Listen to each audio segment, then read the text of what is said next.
So the NFL draft dust has settled.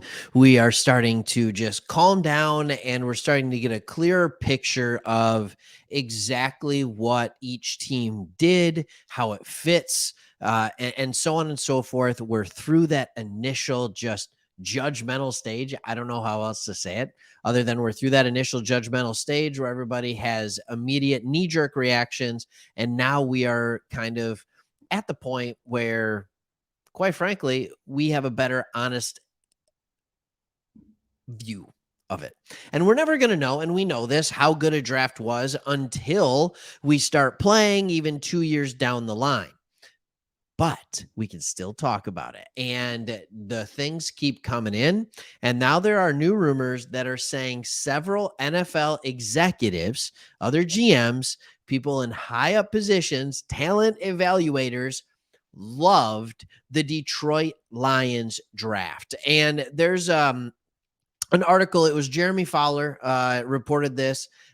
He dropped a key intel for all 32 teams regarding their draft, which is actually a pretty cool thing. And you get to see what big players, not big players, but yeah, big players in the front office think about other teams' draft. And here's one quote that we get.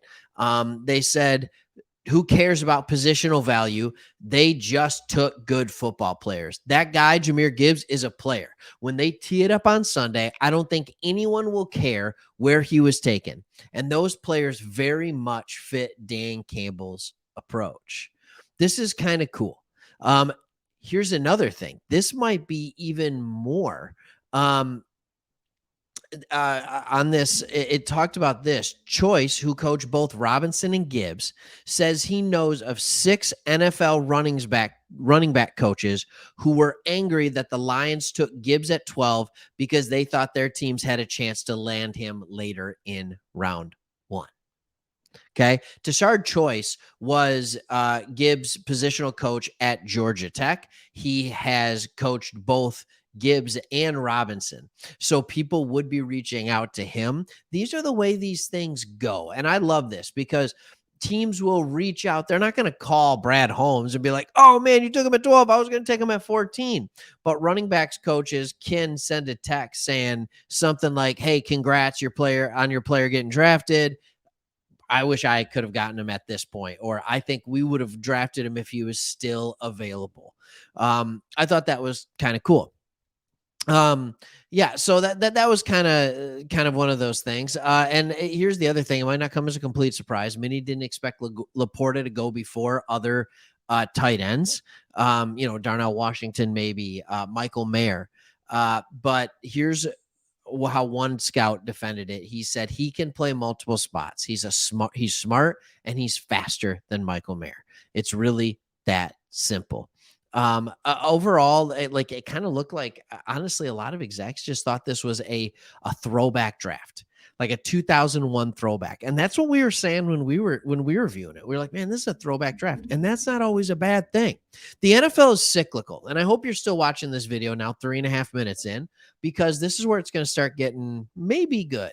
The NFL is cyclical. And right now the NFL was rolling with this whole idea of speed, and we're going to throw the ball around and we're just going to outrun you. Well, eventually a couple of teams were going to come up and say, no, we're just going to punch you in the mouth and we're going to win in an old school football way. And that's what we're starting to see. The Tennessee Titans have had absolute success doing this with a roster that I would argue is not as talented as this Detroit Lions roster is. And so just teams that are going to come up and say, we're going to punch you in the mouth. And I think more teams are going to start following this. Like it or not, running back and the running game is a very, very important, I don't know how else to say it, thing. It's a very, very important thing to Brad Holmes and Dan Campbell.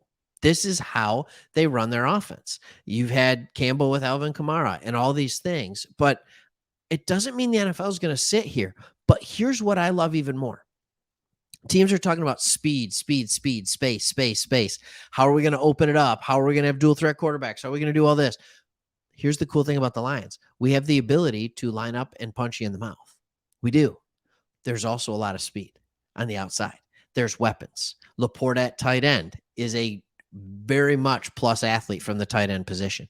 Jamison Williams is one of the fastest wide receivers in the league. Monroe St. Brown is as good as there is at creating separation in his routes. The Lions can do it all. So we know this draft felt good, but let's just give everybody a quick reminder of exactly who it was. Remember, pick 12, we traded back with Arizona, and we got pick 12, and we took Jahmyr Gibbs. Then with pick 18, we went Jack Campbell. Remember Jack Campbell, the guy whose testing scores and college production was that of Brian Urlacher. Just want to remind you, I know he's a Bear and all that kind of stuff. And I know we want to say that he reminds you of Spielman and all that kind of stuff. Truth is, love you, Chris Spielman. You had a phenomenal career. I'm not even going to compare you to Brian Urlacher right here. But I will say this, Jack Campbell on an athletic profile is much higher than Spielman was. So if he can add some of the other things, that's awesome. Then we go Laporta at tight end, Sam Laporta. That was our first pick in the second round. Very multiple. He's going to be a receiving threat. He is a yak yardage expert. He broke 20 tackles last year.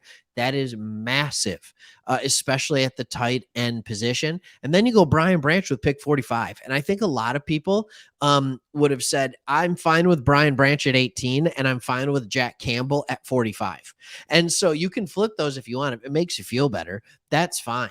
But this is, again, why it's kind of a throwback draft. It's kind of crazy. And then in the third round, we go Hendon Hooker.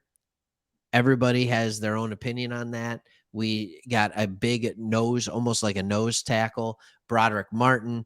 Then you get an Colby Sorsdal out of William and Mary, an unknown tackle who will play guard probably in the NFL, but could actually turn out to be really good. And then you have a guy who can kind of take the top off the defense, not unbelievably well, but he can take the top off the defense, or at least has the skill to do that in Green in the seventh round.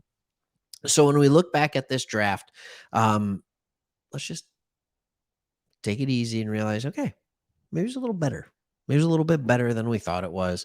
And let's be excited about that. Ain't nothing wrong with that. All right. So I think when we realize this and we start seeing things come from around, it's fine. But again, national media, how much do we care?